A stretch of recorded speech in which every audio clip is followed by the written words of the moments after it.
Welcome to Hey Therapist. I'm your host, Leslie Ross. With me is my producer, Jay Wesley Lindley. Let's get mental.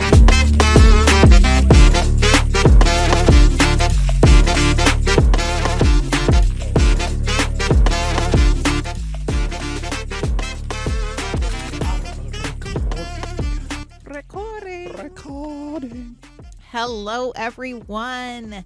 Welcome to 2025. Pew, pew, pew. Pew, pew, pew. We are starting season 3 since we start a new season at the top of the year. I like it. So season 3, number 1, we're going to talk about New Year's. We actually had talked about it before, but we lost some memory. So May have been Jay Lindley's fault. May not have been, but, nobody knows. Nobody knows. But we do know that I am plagued by technical difficulties. We'll call it technical difficulties. Yeah, not human error by any means. It is the bane of my existence. So we know that a lot of things happen because of that for me. We are in 2025. And now we have to replicate a podcast you and I have already done. I don't think I remember any of it. I don't either. But that's okay. It's a new year. It's a new year. New me, right? Yeah, that's right. I'm still the same OJ. No, me same here. Yeah. I don't. No one should go into the new year new me unless you were a terrible person, and then maybe. There you go. If you're just an absolute garbage human being. If you were just like, I was trash last year, I am going to make some changes. Okay. I'm cool with that. I'm fine with that. Otherwise, we just make modifications. There you go. and usually, think about it, the bigger the modification or, New Year's resolution, the harder it is.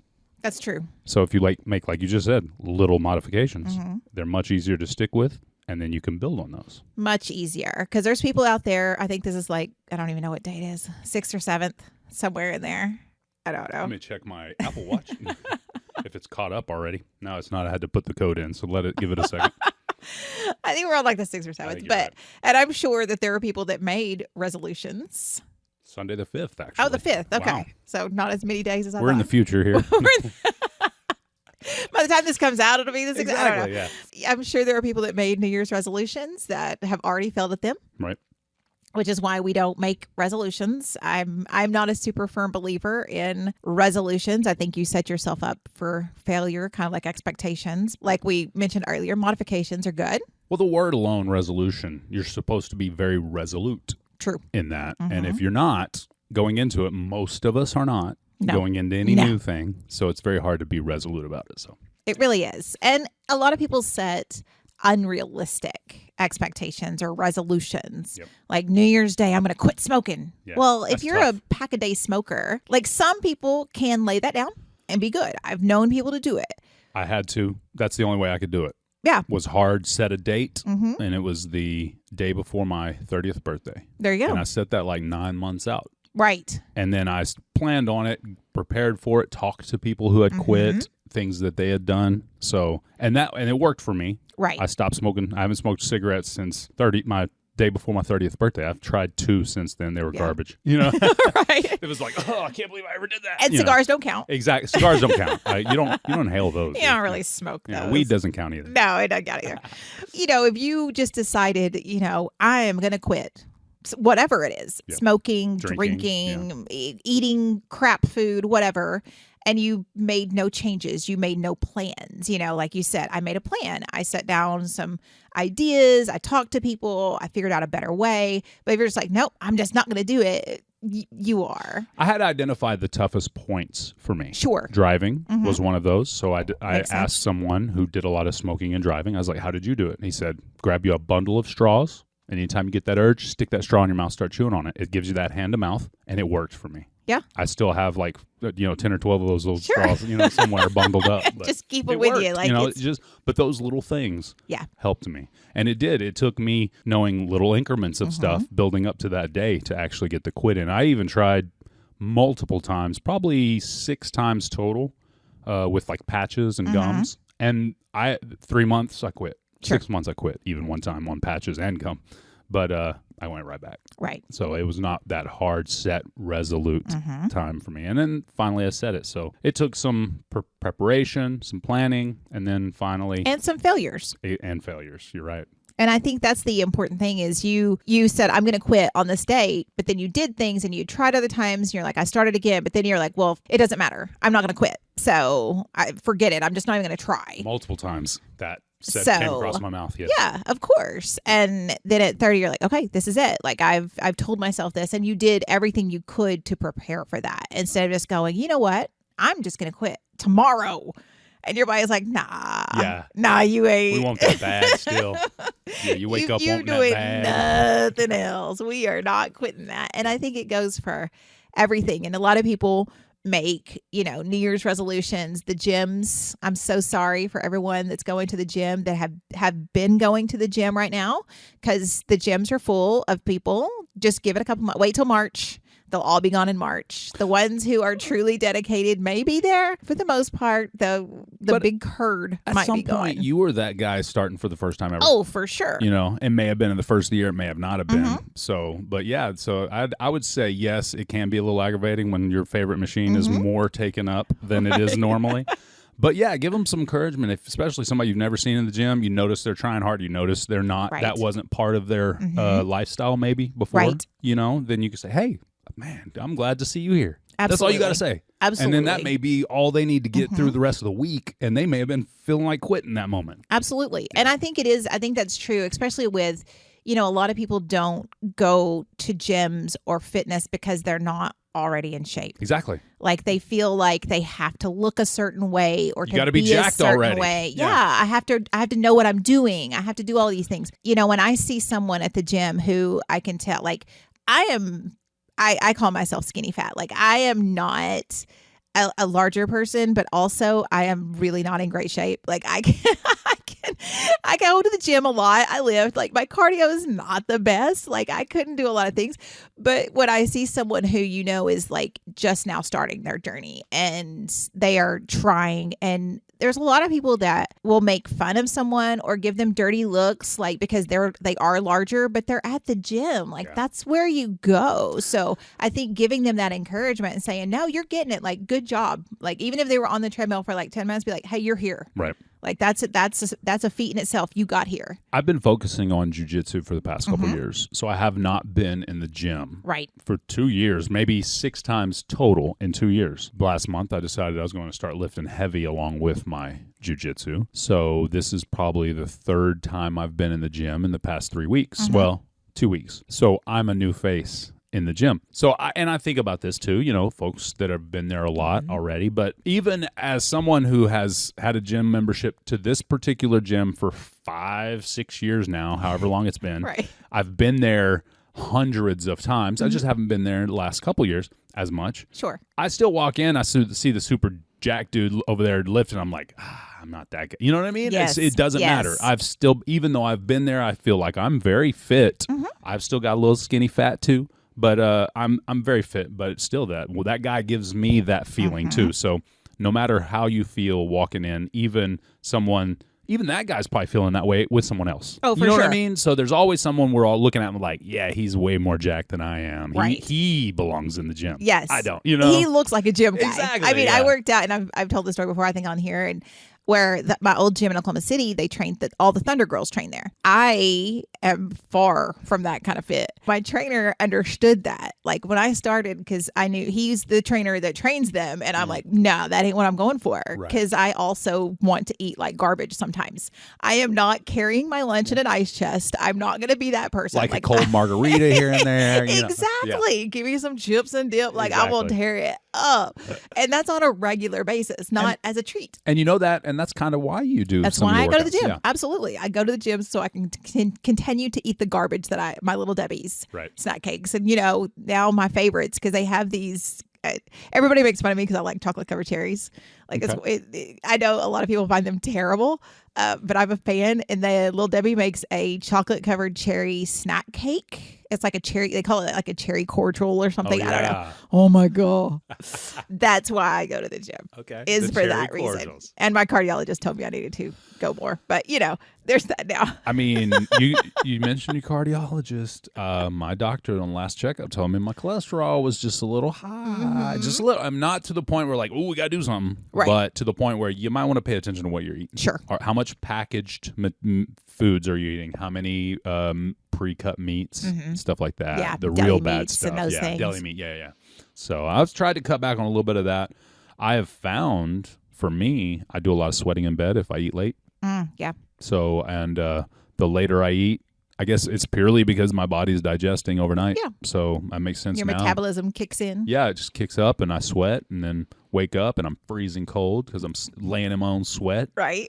So I've had to learn that I need to eat like by 5 o'clock because I go to bed early by 8. Well, so I have to eat by 5 p.m. and stay away from the sweets after 5 too, which is so hard. It's so hard. So hard. That's the best thing before bed is a nice sweet. Yeah, exactly. It settles you in, man. It gets you comfortable. But no, I think I wasn't resolute about it, so I didn't make a resolution. But I have decided that I'm going to eat less late at night.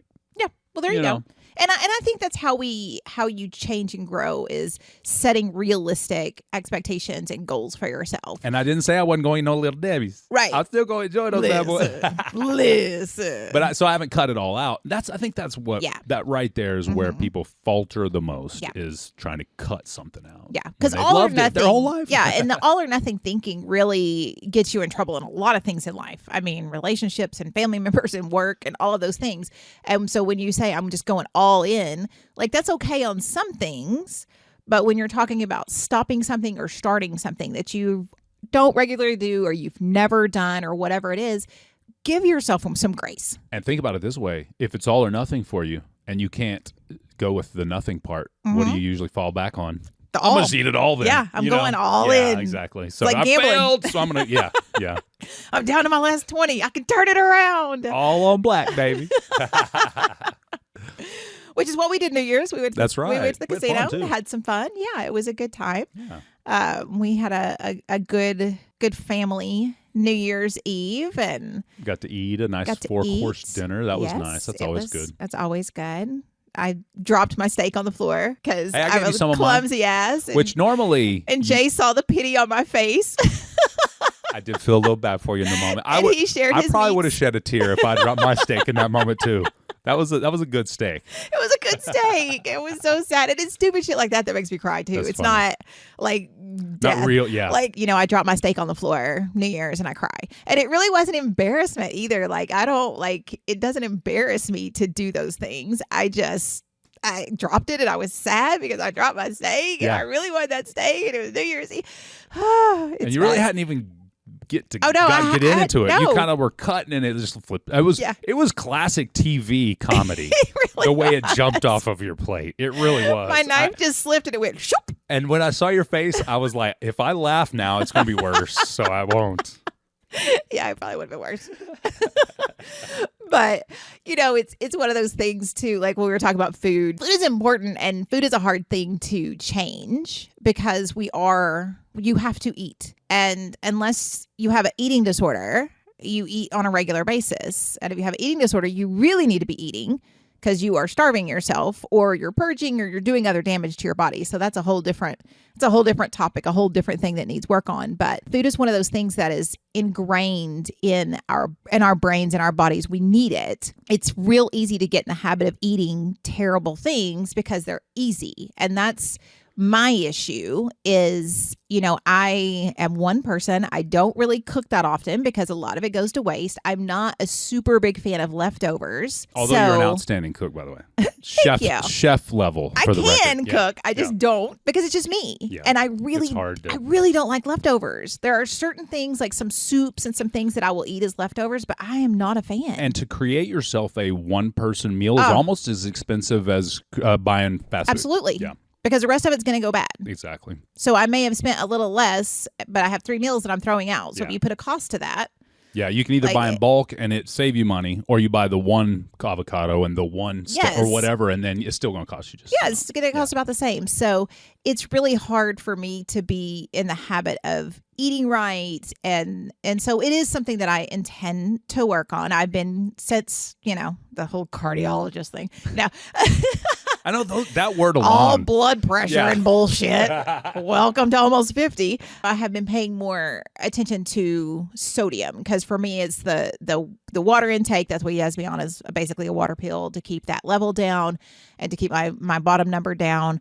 And so I do pay attention now more to how much sodium I take in. I still love me some salt. Like you still salt your Your whatever's. I'm still going to salt my whatever's. But I pay attention to, like, if I'm buying a can, because I will make myself like pasta at home or whatever and use just canned tomato sauce and just make it myself. And I will eat on that for a couple of days. So I have gotten to where I buy the low sodium. Gotcha. Because there's a lot of sodium in that. Okay. It really doesn't taste any different. I was going to ask that, yeah. It's not like buying mayonnaise versus whatever Miracle Whip. Like, those are distinctly different flavors. I don't mind either, but very much different. Yes. Very much different. And I'm not eating enough of the actual mayonnaise to make a difference. So I am not going to cut out those things. But it's just those little tricks for yourself to figure out what you can do. And that's what you do in the New Year's, whether it's cutting people out, cutting food out, adding things, getting things brought into your life. You know, it takes what? 30 days to form a habit and 90 days to break one. Be realistic when we're working on making something part of your life, and be as consistent as you can. If you plan to go to the gym 3 days a week and you have to get up earlier on those days, but you wake up one morning and you're like, I don't want to go to the gym, still get out of bed. Yeah. Make yourself get up, do some things around the house. And don't beat yourself up for it. Just say, you know what, today wasn't the day. I just started this. And I go to the gym pretty regularly, and I have been over the last 5-6 years, and I still hate it. Every morning. I'm not going to lie. It has not become something you love. It is not. I love the way I feel after. Right. I love the energy I have throughout the day. Gotcha. I do feel better. I feel more accomplished. I feel like I'm going to be in better shape and I'm doing good things for myself. But rolling my happy ass out of bed is brutal. And some may say, well, why don't you just do it in the afternoon or evening? But you've learned if you don't get up and do it in the morning, there's no way you're going to do it in the evening. There's no way. And I think that's a lot of people who especially have stressful jobs. I think if you didn't have a job that was super stressful, then you may could hit the gym on your way home, or a job where you might have to stay late, or you might have it. So, my schedule gets thrown off a lot. True. By work things and just by being exhausted. It's a lot of mental exhaustion in my work. Oh man, you're dealing with other people's mental. I can only imagine how much on your mental that deal. Exactly. Literally, someone's life or death has probably been in my hands on the day. Yeah, multiple times sometimes. Wow. But me going home, I am a horse to the lot. Like, I'm straight focused. I won't even stop. I'll be like, oh, I need to go get groceries. Nope. I may realize she's galloping. I'm just running. I may hit a drive-through, but I'm headed to the house. Gotcha. Like, if you don't catch me before I get home, you ain't catching me. Like, I ain't leaving. I wouldn't say my job is super stressful during the day. My morning show is very high energy, so that's a different type of stress for sure. But I would say that even though, because jiu-jitsu is at 6:15 for me, if I get home and I get comfortable, even though I love jiu-jitsu and can't wait to get there. Sometimes I'm like, I can't. I'm not going tonight because I'm here. I'm in my couch. I'm now molded to the couch. That's right. We are now one. Yes. It's hard. It's hard to make yourself do something after you've settled. So I think if you are a person that's going to try to exercise, if you can fit it in the mornings, I know a lot of people have kiddos and they have to manage that. And so that's hard, but maybe go to lunch. Like, there may be a gym and you don't have to work out for a long time. Like they say 30 minutes of solid workout is plenty. So if you have an hour-long lunch break, you could go to the gym, you can work out for 30 minutes, you can clean yourself up, grab you a snack, bring your lunch, whatever. You may work in a place where you can eat at your desk or have something quick, get a protein drink and some veggies or whatever, and then eat a good dinner. So there's ways that you can work it in. It's just about figuring out those ways and not being defeated when something comes up, or when you do have that cigarette, like you're around somebody that's smoking. You're drinking at the bar. Everybody else around you smoking. That was probably the hardest part for me. Mm-hmm. And after a couple years of not being, I was like, even after that, I was like, I was, buzzed, people smoking. I was like, all right, let me hit that. 2 years later, I'm like, okay, that's why I don't smoke anymore. But, that's it. But even that was a weak moment for me. And had it been 2 weeks instead of 2 years, I would have reacted differently. Absolutely. I probably would have kept on smoking them. You'd have stopped and bought a pack on your way home. Almost, exactly. You'd have had or bummed one before I left. Yeah, however it went. The stash pack, don't have a stash pack. Exactly. Make yourself. Throw your lighters and anything that has to do with the way. And if it costs you a lot of money, maybe it was like a rolling tray and you're getting rid of your weed or something. Maybe you put that up as like give a it memento. To a friend. Yeah, exactly. You know somebody that wants it. Exactly. But don't keep it around. Whatever it is. Yeah, make it your change Debbie's tray. In your house. Yeah, exactly. Make it a change tray. Perfect. Yeah. Yeah, I think that's a good point. Don't keep it in your house. If you have to work for it, like if you are someone who gets settled and you're like, man, I really want a cigarette. I really want a Little Debbie. I really want a soda. Whatever it is, a beer, and you don't have it in your house. And you're already settled in. Your shoes are off. Your bra is off. You've done got your pajama pants on. Whatever's happening, you're probably not going to get redressed. Yeah. Leave your house. Go to the store, because the store's going to be, there's going to be people there. I got to look these. I can't go in just, I got to do all these things. Go to the store, pay for that, and then go back home, and you might not even want it by then. Right. So sometimes the urge will have passed. Yes. Yeah. It's giving yourself that grace to fail and restart. And I think that's just with anything in life. We have things that fail in our life and we have things that go bad. It doesn't define you. It doesn't mean that that's the be all end all. You can fail. You can slip. You can do these things.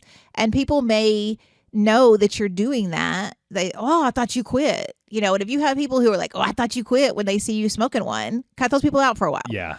Like, exactly. You don't need that. You don't need that negativity in your life. And they may think they're helping. So it may be a conversation of, listen, I am trying to quit. I am stopping. But you saying stuff like that it doesn't help me. Right. That causes me to want to do it again or, right. Backslide a little bit. Yep, absolutely. You're pointing out my failures. I don't need that. No one needs that. Exactly. Unless I've asked you to call me on it. Good point. If you're that person that I've said, okay, if you see me doing it, I need you to say it. Yes. So but maybe you're just doing it out of habit and not thinking about it. Absolutely. And that's the thing. A lot of it is, I do this, then I do this, then I do this. I get home, I call, I do this. I get home, I smoke, I do that. I get home, I have a beer, I do that. And things can become habits that are really not good for you. Even just coming home and having a soda. Maybe you don't drink soda. I don't know what it is. Whatever your vice is. Like if you come straight home and do something and you're like, that's really, in the long run, probably not great for me. Work on it. If you have someone else in your house that is healthy for you, then you can say, listen, I need you. I can't get rid of it. I need you to get this stuff out of the house. Right. Like, because me throwing it away is painful. Yeah. I need you to go to all my hidey holes. I need you to get all the things. I got a pack over here. Like we were talking about, get the cigarettes, get the lighters.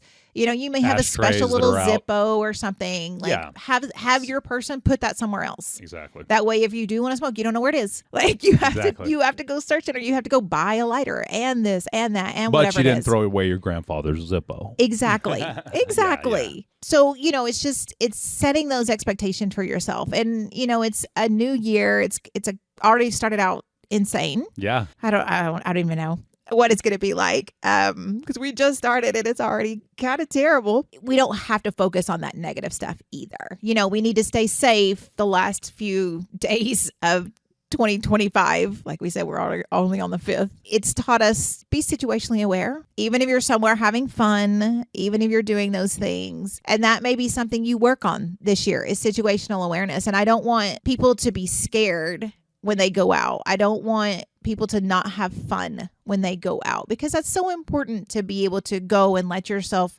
have fun and be in the moment. But you can be in the moment and be aware. Absolutely.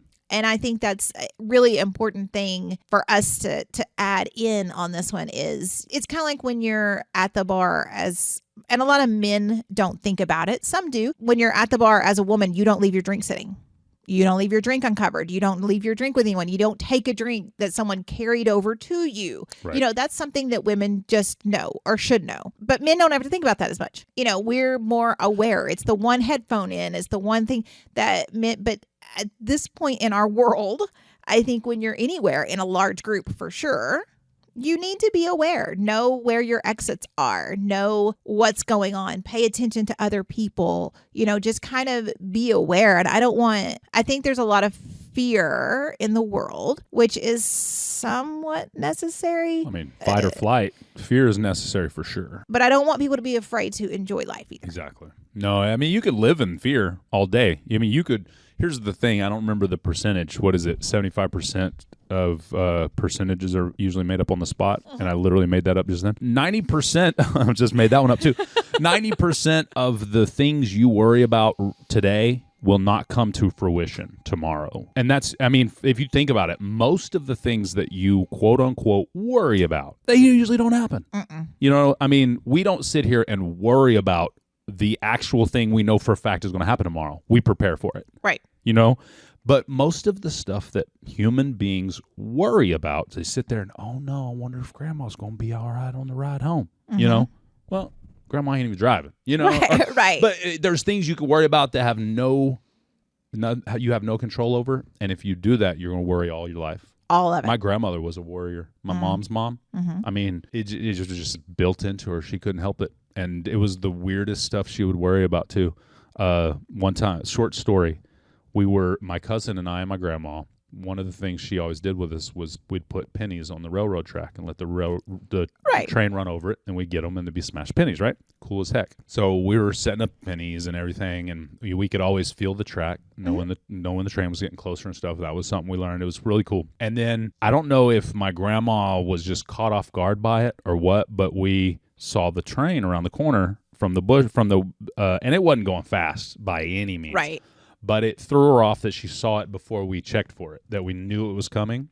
So we had to get away from it. We had to get, I think I'm a football field away from the train before it passed, and then we were able to go back up. But it just, I was like, we got like 20 feet away. Right. Me and my brother, or me and my cousin, and my grandma was like, no, we got to go on the other side of the car, which was a good half a football field away at least. And I just remember thinking that. And then I told my mom about it later. And I remember her saying, yeah, your grandma's just a worrier. A worry wart, as they would call them back then. She just worries a lot. And that's just the way she's always been. So, I don't know. And that takes me back to the fact that there was nothing going to happen in that moment. We were plenty of time and distance away. But she was worried about it. And I don't know. That right there kind of, I think, imprinted on my brain as a young man. Sure. And now it's way easier for me not to worry about it, especially if I don't have control over it. If I have zero control over it, why worry my pretty little brain over it? Right, exactly. Because I'm not going to do anything that's going to change the outcome anyway. No, nothing you can do is going to change it. And especially when it comes to, like you said, situations or, the people that have like a fear of, it made me think about travel and people that have a fear of flying or a fear of driving long distances or a fear because maybe something could happen. Well, yeah. Yeah. The odds are, yes. Things have happened before. Yeah, something could happen again. You mentioned 25. We've had like 3 plane crashes in 25, right? Already. It's like crazy. Yeah. We're 5 days in. Yeah. Yes, it can happen, but statistically, it really doesn't happen that often. Yes, we've packed it in early this year. Yeah. I think some of them have been intentional and, just those small little errors, and it just seemed to happen. And also we get a lot more information now. We don't know what was happening 30 years ago because it wasn't everywhere. It was in the local newspaper. It might be in a national newspaper if you got the newspapers. Exactly. But you wouldn't know about USA it. Today. Yeah, exactly. So I think it's just, we can worry about it, but then like Jay said, we make our plan for the what ifs, both good and bad, and then we move forward. And I think that's something that we can all utilize this year as we go on, because there are going to be a lot of changes and a lot of scary things are out there in the news. And, we've got drones that people say they don't know what are, and all of these other things, which whatever, I'm not even going to go there. But it's like you can what if that to death, and you can go down the rabbit holes, and you can look at all the conspiracy theories. And for someone who says this, you can find someone who says the exact opposite. And that's the part that, you have to determine and do your own research too. Like, news is one-sided. There's not a news outlet out there that's unbiased, I don't think. Like, everyone has an angle at this point. There are very few news articles and news stations and papers and whatevers that aren't one way or the other. Right. You don't just get the news anymore and you get to make your own decisions. But if you hear something or you see a Facebook meme or you're watching something on TikTok, you can verify that. Like, there are ways to verify. Memes are usually funny because there's a lot of truth in them. Sure. But doesn't mean that the entire meme is complete truth. Right. That's what you got to understand. Memes, yes, there's probably some truth sprinkled in there. That's why it's so funny. Exactly. Or it fits a norm of certain styles or something. Right. That's why it's funny. It may not have fit that in that moment, but normally it does, and that's why it's funny. That's why it's funny. Yeah. And you see these people reposting these, like you said, the facts, the statistics, the meme that was supposed to be 90% funny. statistic that's 90% made up. Exactly. But they're posting that meme and then they're saying it's fact. Yes. Like, Can you believe this? Can you believe this? Yeah, I can believe this is a joke. Yeah, absolutely. Yeah, because I've already looked like I saw that and went, huh? That doesn't seem right. Yeah, I shared that amongst my DMs with my friends and laughed at it. Right. I didn't share it in public as if it was true. Right. Or if I did, I said, ha, ha, ha, isn't this funny? Exactly. And ask my friends to reshare it. Like, we share this so the president can't make no more decisions before he's gone. That's right. Like, or reshare this so the president can't make no more decisions before he's president again. Either way, it doesn't matter. It's hilarious. It's crazy. And so, let's just take 2025 with discernment. Let's look up things. Let's do our own research. Let's stop hating each other. Like, it costs nothing to love one another. And I saw somebody had posted a thing the other day and it said, I walked up to someone and said, I love you. And they looked at me all crazy. And they said, well, if it's easy for people to say, I hate you without knowing someone else, then I'm going to tell people that I love them. And I'm like, I actually kind of like that. I mean, it could get a little creepy. Yeah. Like, you could cross a line there. How you doing? But I love you. I love you. Make really creepy eye contact when you say it, too. Just make it real creepy. I've been watching you. I've been watching you. And I fell in love with you about 6 weeks ago. I fell in love with you in the milk aisle. Exactly. I've just been following you around. It's so true. People are so quick to hate and quick to judge and all of those things without knowing someone and just knowing this little piece about them that is just a little piece about them. And so, if you're hating someone because of a little piece about them, then you probably need to look at yourself. Right. Like, this is the year for self-work. I love the meme that says it costs $0.00 to be kind to someone. Mm-hmm. And then the comment directly under it says, but how much does it cost to be an asshole? Right. And, because it doesn't cost enough. But it could cost friendships. It could. It could cost you a job. Mm-hmm. It could cost. So there's a lot of cost to being an asshole, whether it's, a cost that you're willing to pay. Right. Or a cost that you're not willing to pay. But kindness, like you said, if you walk up to somebody and just say, you look very nice today, they'd be like, ooh, creep, leave me alone, don't look at me. You may get that. But you're most likely not going to, unless you're being creepy about it. Right. But if you say, hey, you looking good today, and keep walking, ain't nobody going to find that negative. I can't think of. No. Absolutely not.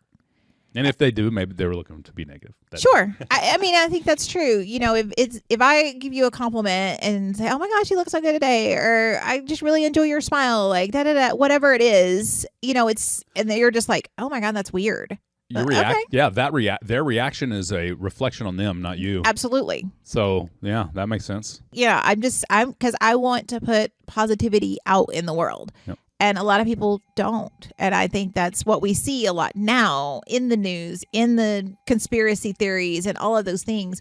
It's working on this division that we don't need. And I think one of the things that we can all work harder in this year is to be less divided. Like, just because someone votes differently, or just because I dated someone who falls on the other end of the spectrum where I do in thoughts. And it was fine because we both respected each other's opinions. Yeah. Like, you are on this side and I am on this side. That's fine. Like, there were very important things that we agreed on. So I can't say that if they were on the other side and they... On some of those things. Yes. On some of the things that I'm like, oh, that's I can't get He wasn't on board. opposite on the sides that were the, what do you call it when it's the be all end all ones. It's the... Deal breakers. Deal breakers. There right. You go. Yeah, and we both agreed. We had a little different ideas on them, but we both agreed on certain things. But he was way over here and I'm over here. I'm not way over there, but I'm over here. And it was fine. And even one of his friends that knew him was like, how can you date someone that thinks like that? And he was like, because it doesn't really matter. Like, it doesn't matter how they vote. Hat on politics. Right. Maybe? I am not who I voted for. Exactly. Like, it's because we're grown people and we can have debates and conversations. And I'm not worshiping the guy or gal I vote for. Just for the record. Like, it's okay to have differing opinions. It's not okay to hate someone because they have a differing opinion. Because most of the time, a lot of differing opinions come from ignorance. A lot of people that differ on things, it's because they're ignorant and they don't want to learn. Like, we have a lot of racism in the world. And they learn that as kids, most of them. Yeah. And it came from ignorance of parents and these grandparents, scientific things that were false about about races being different and all of the stuff that's been disproven, and blanket statements about races. You can do that about any race. Mm-hmm. And you can be a racist of any color. It doesn't matter. But why are you disliking a whole race of people? Like, that's just crazy to me that you would dislike a whole race of people just because of their skin tone. Yeah. It just doesn't even make sense. It's just ignorance. And it's a lot of times it's because you've never been around different races and you were raised a certain way. And so you have this belief. I once heard an argument similar to what you were going with. I think gentleman who was born and raised in a very small town, only had a very few people that were not like him. And those few people that were not like him were some pretty bad people. Sure. So the only experience he had with those type of people were bad people. And I thought about that for a second. I said, oh, okay, I get that. I understand that. But then once you grow past your little community, right, you realize that's not how everybody like that is. Right. And you grow out of that as a human being. Sure. You don't stay in that as a 6-year-old child with that knowledge. You now grow out of right. it. So I was like, that's a good argument for a second because I hadn't heard it before. Yeah. And that's how a lot of it is formed. But you're right. Once you get into the real world and you are working with individuals, or you go to college and you're around people, broaden your scope. Work and school, that's a good point. If you don't go to college, you go straight to work usually. And work is a great point. You get thrown in with all kinds. And you see that there's bad and good of every kind. Every kind. We all know that family. And I don't see one kind that has more bad than good. No. Sorry, I didn't interrupt. No. You're right, though. There's not. It's, if you look enough. Overall. Yeah. Generically. I can't think of one kind that has more bad than good. No, it doesn't matter what color. Yeah, exactly. It's equally separated. There's going to be bad people in that kind. There's going to be good people in that kind. Absolutely. I could find both, I guarantee you, if I went there. Oh, for sure. And even if let's say you grow up in, like, I'm going to use predominantly white for this example, but you grow up in a predominantly white area, there is that family that is trash. Oh, yeah. And they're criminals and they're horrible people and they're doing anything because it's generational. I won't say that last name, but everybody knows it. Everybody knows it. There's generational poverty. There's generational trauma. Yep. They are raised to believe they aren't going to be nothing but trailer trash and they're going to live that life and thieves and druggies, and that's what they're going to do. And everybody in the family is that way. And they're thieves, and you hear the last name, you're like, oh, lock your stuff. Exactly. And maybe they're white too. Like, let's say in your white community, they're white too. But then you have another family who may be black or brown who are great. Like, they're predominant. And those people who are living in that trailer house are racist against the black or brown prominent members of society. Like, it's just, it doesn't have to make sense why people are racist or why they are against a certain person or population. But as you educate yourself, then I think that's where it comes from. And I think if you're stuck in anything so strongly, then you educate yourself on the other side of it. Because if it is the way you believe, if it is the way you want to live, then you need to have good arguments. And that means you educate yourself. And as you educate yourself, you may learn that there are differences out there. And maybe the way you've been looking at it isn't all the way right. You learn your arguments don't hold up as well as you thought they did. Right. Exactly. You learn you had some ignorance built in there. Yes. Yes. And then you can either say, okay, I'm going to continue with now what is not ignorance, stupidity. Right. Because I know better. It's a choice. Yep. Because I know better. Or I can do better. Or I can just not do the stupid thing anymore, what I was ignorant in the past. Yeah, I don't have to believe, and I don't have to convince anyone otherwise. That's pride and arrogance that makes you not be able to do that. Absolutely. If you can't say, whoa, I've been wrong this whole time, let me be right from now on. You actively choose to be wrong knowing that you're wrong just because you were wrong in the first place, and you want to stay along your course. Right. You want to double down on you're doubling being down wrong. on being wrong. That blows my mind. Same. And I deal with it a lot. Once you get to the point where you do want to change, in that beginning, it is hard. It's hard because it's the way you've always believed. And, right. and it goes back to, where we started with resolutions and goals and changing is you are challenging everything you knew. You are challenging your core beliefs almost. And so it does make it hard to change. It makes it hard to modify that thought process, but it's not impossible. You're challenging your mentors, your ancestors, the people that raised you, the people that are probably still in your life, and saying that that's still okay. Yeah, absolutely. And you're now saying, sorry, you're wrong. And now either they hadn't learned, or now they're taking pride and saying you're wrong. Right. And that chain, it goes as far as somebody's alive. Absolutely. Absolutely. Either they're ignorant or they're stupid. Which is it? And which are you choosing? And if it's ignorance, then let them know so they can now make the decision to be stupid or not. And they still may choose to be stupid. They still may say, nope, because this is how I was raised and this is what. Okay, well, that's how you're raised. I'm not carrying that forward. And that's when you find out some of those people you may need to kind of cut out of your life a little bit. Maybe not completely. Maybe it's your grandma. Sure. Maybe you can't cut out your life, but maybe you don't have to go over there when she's in certain certain ways, and you don't how talk about it when you're there. It's fine. Or you let them go, and because you can't. If someone is ignorant or stupid, and you know that there's nothing you can say, then don't say it. Like, why argue? Yeah. Like, there's no point in that. You're just stressing yourself out, and you're going to frustrate yourself. Where you go, you know what? I'm glad that I don't think that way anymore. Exactly. I can move through life. Like I said, I don't remember the first time I heard my grandparents say a bad word towards the color of a person, or what I thought was a bad word. My mom, I looked at my mom. I can remember that I was sitting in front of the heater. I looked at her, and my mom looked dead at me, and she kind of gave a little shake, a little head shake, and we didn't say another word. Sure. We got it to the car, and Mom turned around to both of us and said, "Now, boys, I know some words were used in there that we don't use. Right. They may use those words. We still do not use those words."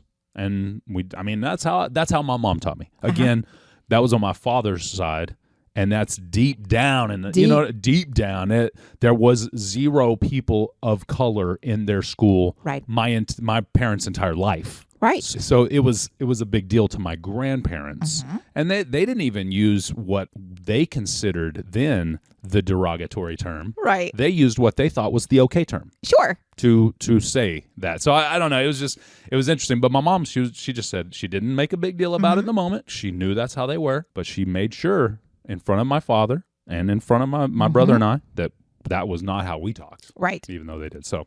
And like you said, it may not have been, because I can remember my grandma and grandpa saying things, and I'm like, oh my goodness. And it really wasn't in a negative way. It's just the way they said. It was just the way they spoke, because it's what they knew, because they were not educated in that. They were ignorant in that. They did not graduate high schools, I don't even think. Like, they went and picked cotton, and they worked factories, and they did these things because it was during the Depression, and all of those things that they learned, and it was struggle, and they were never educated any different because they weren't around that population. They weren't around different populations. And I don't know how I don't know if I even should make this, you can cut this out if you want, but think about it this way.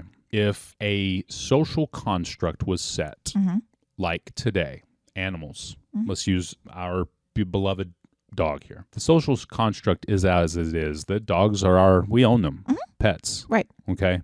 If tomorrow that changed and now our pets were our equals, people, no matter who, would be like, hold up, what? We got to now treat them the same? Right. So I'm not trying to, that's why I'm saying you can cut this out. I'm not trying to correlate dogs and other human beings. I'm trying to correlate the difference of mindset at that time, the societal differences. Yes. It was not okay. Right. It is still not okay. Right. I don't find it okay, but I'm trying to understand why people thought it was back then. Yeah. I think that makes sense. I mean, it's true. Everything changed, and there was a big fight for everything to not change for certain parts of the population. And so when you tell them this is how it is, you're going to act this way.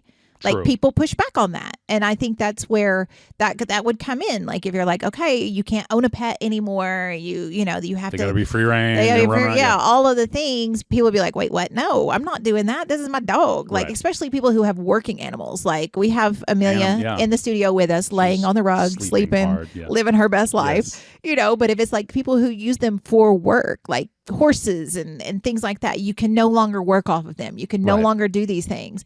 There's a lot of people that would have pushback on that because they need that. That's what's built into them. That's what they know. Like, these dogs are dogs. I'm going to whoop them. I'm going to do the things. I'm going to make them work. I'm going to train them. And so, I mean, that's a great point. Whooping a dog in public is now against the law. Yeah, it's great. Think about it. So my grandfather used to beat the crap out of a dog if it didn't do what what he told it to do, and I didn't think twice about it. No. But now, if somebody was beating on a dog, I would have a problem with that. Absolutely. You know what I mean? Because we're educated. Our social we've grown construct has and changed. Constructs have changed, and we've learned that that's not okay behavior. And that's what's important is, as we travel the new year. Go ahead. Not to interrupt, but back fine. to the people thing, though. Uh-huh. The animal correlation was a little skewed purely because even though people owned people back then, they still had the back of their mind. They knew it was wrong. Did they, though? They had to have. They had to have known owning human beings was wrong. I don't think they did. I've watched Django. I think so. I don't think they did. I think so. I think they did. I mean, I hope they did. Yeah, just the having to keep a human shackled to keep them in many cases tells me that's wrong. Yes. So, yeah, I think owning humans, even back when it was legal, right, I think there was still something in the back of their mind saying, this probably ain't right. I hope so. I need these oxen to plow. I need these human to plow. You know, I feel it's just different to me, but my social construct is completely different than theirs was. And I think a lot of those people did not look at, slaves as individuals either, though. True. They didn't see them as people. So that's but they could speak. Scary they had part. their own. I mean, they had their own languages. Think. There's so many differences. They're still human. They're in our own. Their own image. They look just because they're darker skin. They look the same as us. They're not a four-legged animal. Yeah, I hope that somewhere in the back of their mind they're like, I mean, I know this is what we're doing now, but right. Well, some people did because there was a whole change. That's true. So, absolutely. Yeah. And I think that's the important part is change is possible. Exactly. And change in your own mind, because there were, those, I'm sure, who really were uncomfortable. And when the change came, they're like, oh my God, thank you. Yeah, true. Like, I've been waiting for this. I couldn't go against my neighbor right now because this is my father who owned the plantation before me or what. Yeah. But now I don't have to live that way. And that's what we can take into any year. It doesn't even have to be the new year. Like, anytime you want to make change, start making changes. And anytime you want to change your thought processes, there's ways. And a lot of it is educating yourself, reaching out for therapy, reaching out for help, doing your research. Like Jay said, making a plan. If we're quitting smoking, like, make a plan. Yes. Like, okay, so you said you were going to quit on the first of the year. You haven't. That's cool. Identify the hardest parts and plan for those, because the other stuff is easy. Yeah. But it's those hard moments that you're like, I'm going to have a cigarette. Right. When you're sad, if you're eating the whole box of Little Debbie's, if you're eating, if you're drinking, if you're smoking, whatever it is, if when I'm sad, I do this more, and this is coming up, or this time of year is really rough for me. We don't keep things in our house, or go to the gas station and you buy one and you go home. It's going to cost you more, yes, but you also need that kind of little punishment of, man, if I go and buy one, it's like $4. I could buy a box for $4. Yeah. Don't convince yourself to buy the box. You're just like, I'm only going to buy the one. It's going to satisfy me. I don't need it in my house. And it's really about taking those little steps to make yourself and improve yourself. And it does not happen overnight most of the time. That's true. It is growth. It is slow. It is change. And when you start seeing those changes and start feeling better or thinking better or feeling more awake or whatever it is, it's going to give you a little more motivation. Yeah. Some of those ephanies will be overnight. But that doesn't mean you can immediately change the actions that come with that epiphany. You're like, oh, dude, I could just do this and I'm great. But I want to do this, so. Like, so how do I balance that? And you find the balance and you do what you need to do in those time frames. I mean, it's a new year, new year, new you, new year, new us, bullshit. No, I feel new. I think just because it's a new year, every new year, I'm going to go into the new year like, I'm going to improve myself some way. Not remove all these things that make me bad. Right. I can add one thing, if it is, that'll make me better. And that could keep doing that. The bad stuff's got to fall off eventually, right? Because if you fill up with too much good, that's right, you ain't got room for the bad. That's right. And that's what it is. It's changing, it's modifying, it's what do I want to do? And like you said, it's not one I'm going to figure out what it is this year that I'm going to do to be better. Right. You may not know yet. It may be something that comes down the pike. It may be something that comes on the show one morning. Somebody says something and you're like, yeah, I'm going to add that to I'm going to start that. That sounds like a good idea. I mean, I know the push-ups. Y'all used to do push-ups every morning. And it started out as just playfulness, and then it became a pattern. And this is what you did. And so it's those little things you can add in, and you make the change, and you go, okay, I'm going to do this, but I'm not going to try to do it all at once. Right. It's how do you eat an elephant? One bite at a time. Like, let's one bite at a time and not beat up on yourself when you fail or when you slip. Once a month is even a good goal to start. Oh, sure. I'm going to hit the gym once a month this year. Mm-hmm. That's 12 times. That's not a lot. That's not a lot. In a year. But it's more than you did last year. It's more than you did last year. And think about it. You got 30 or 31 days this month to get that one. That's right. You know, I mean, it's hard to make excuses for 30 days. and then once you get that one, and you may go, I can get another one in this month. And then maybe it turns into 2 a month. Mm-hmm. And then maybe it's a habit after that. But yeah, you're right. Just add that one. Add that little something. That one. I'm only going to smoke 1 pack every 2 days. I'm going to slow down on this. I'm going to add in more of this. I'm going to make sure I eat at home once a month, or I'm going to make myself a meal that I know I'll eat the leftovers. This is for me, just so y'all know. I'm horrible with that too. I never eat leftovers. I hate leftovers. I'm going to figure out what I like and figure out, maybe make something that I can make into other things. And that way it's not the same meal. It's, I made some chicken and I ate it like this, but then I can also throw it on some chips. I can also throw it on a salad. I can do these things.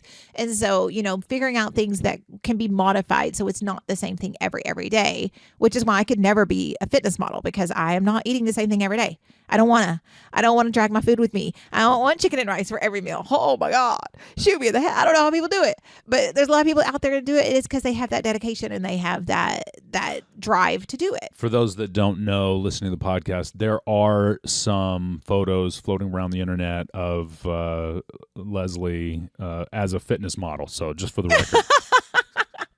Go Google that. See what you can find. Yeah. Send them to me too, because I'd love to see it. Let AI create that. I think Laura posted one for your birthday a little while back. Yeah, I think so too. Of the what was it? One of your what was that? It was like a pageant or something. It was a Miss McCurtain County pageant when they used to have the swimsuit category. Crazy? So yeah, in a high school pageant.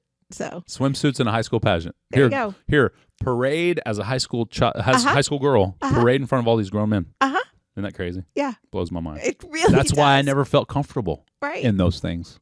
I called like 2 of them, and I was like, did the whole announcing for them. I was like, I'm not going to do these anymore. It's weird. Yeah. It's weird, y'all. And it's one of those things you don't think about when you're in it. Because in high school, it was the normal. Like, that's what you did. That's what that pageant was. You had a swimsuit, and then you had interview, and then you had like an evening gown thing. Yeah.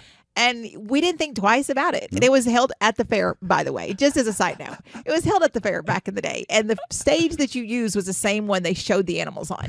Just so you get an idea of what kind of small town nonsense we deal with. So you were paraded on the same stage that people showed their hogs on. Yeah. And you were in a swimsuit, and it was packed full. The stadiums were packed full of people because people were there for their family members, but there were also people that just came to watch. Now looking back, I'm like, oh my God, that was so creepy. There's some definitely creepers out there. Why?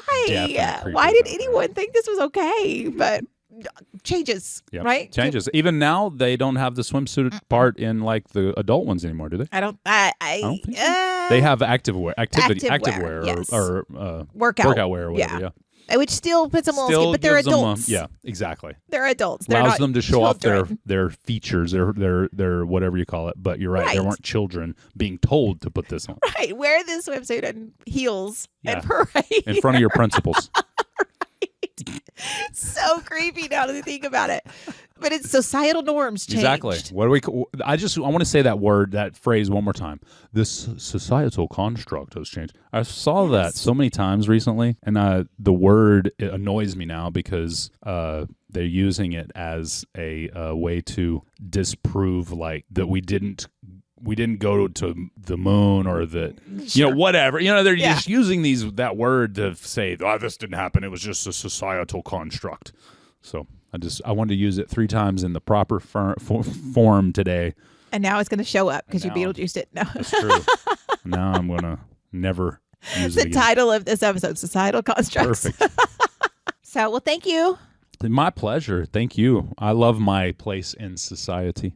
And my place in society calls me to another place in society. Right. Now Jay has to go do actual work. Yeah, exactly. Not just sit here and play with me on the fun, podcast. Though. Maybe I'll get to do another time with you. Well, anytime. Okay. Perfect. Thanks, guys. See you next week. Bye. Bye. For my producer, Jay Lindley, I'm Leslie Ross. Thank you all for joining us. Please send any questions or comments through the website, heytherapist.com, or email help@heytherapist.com. They may be featured on the show anonymously. Hey Therapist is an SEOK radio production and is for your entertainment purposes only. Thank you for joining us. Make good choices.